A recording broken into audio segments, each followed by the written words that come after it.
আসসালামু আলাইকুম রহমতুল্লাহ বরকাত। আশা করি সমগ্র দেশের প্রবাসী ভাইয়েরা শত ব্যস্ততার মাঝেও আপনারা ভালো আছেন।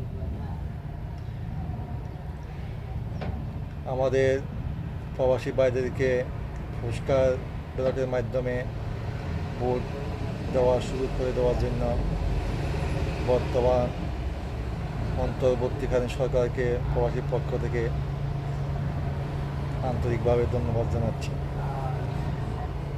প্রিয় প্রবাসী ভাইয়েরা, আপনাদেরকে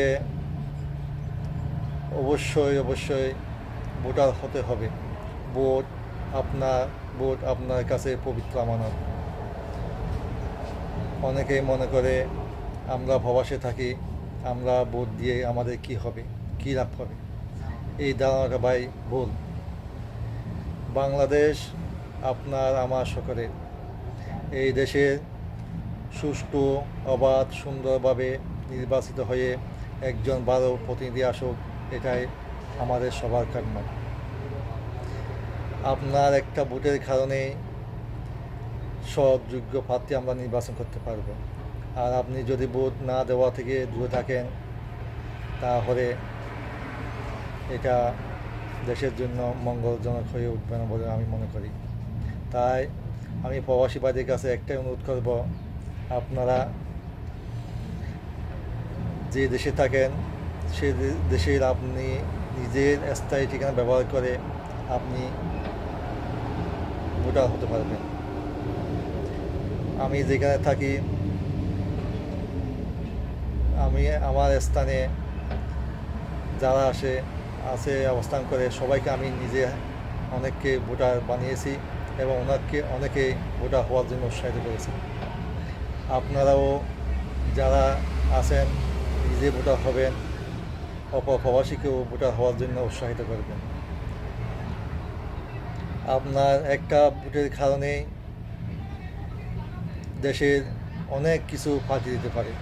আপনি এটা মনে করবেন না আমি প্রবাসী লোক, আমি ভোট দিয়ে কী হবে, না, এই ধারণা ভুল। আপনার ভোটের মূল্য কোটি টাকার থেকেও বেশি। আপনি কি জানেন আপনার একটা ভোটের কারণে একজন মন্ত্রী বা মিনিস্টার বা এমপি বলেন, সে হতে পারবে না আপনার যদি ভোট না দেন। আর অনেক সময় দেখা গেল একটা ভোটের কারণেই সে এমপি হতে পারলো না, অথবা একটা ভোটের কারণে সে এমপি হলো। তার মানে কি আপনার ভোটে কত মূল্যবান সেটা আপনি বুঝতে পারছেন নিশ্চয়, আপনাকে আর ভেঙে বলতে হবে না। আর প্রবাসী ভাইয়েরা যারা প্রবাসে আসেন এবং আমাদের যারা মা ভাই বোন এলাকাবাসী যারা আছে তাদেরকে আপনারা উৎসাহিত করবেন, কোনো মার্কা দেখে যাতে ভোট না দেয়। আপনার নিজের এলাকার মধ্যে যে লোক নির্বাচিত করবেন, ওইখান থেকে কোন ব্যক্তি সৎ, কোন ব্যক্তি আপনার আমার সবাইকে নিরাপত্তা দিতে পারবে, ওই ব্যক্তিকে আপনার নির্বাচিত করবেন। যদি যে ব্যক্তি আপনার আমাকে নিরাপত্তা দিতে পারবে, আমরা তাকে ভোট দিতে বাধ্য হব। যদি অসৎ ব্যক্তিকে আমরা ভোট দিয়ে নির্বাচিত করি, তাহলে আমরা সামনের দিকে কোনো অবস্থাতে আগাতে পারবে না। সুতরাং ভোট আপনার যেমন আমানত দায়িত্ব, ভোট ঠিক তেমনই সুন্দর, সুষ্ঠু, ভালো, শিক্ষিত, যোগ্য প্রার্থী নির্বাচিত করাও আমাদের পবিত্র আমানত দায়িত্ব। সুতরাং সবাই যার নিজ অবস্থান থেকে এগিয়ে আসুন, দেশকে সামনের দিকে এগিয়ে নেওয়ার জন্য সবাই একমত হন। আসসালামু আলাইকুম রহমতুল্লাহ বরকাতুহু।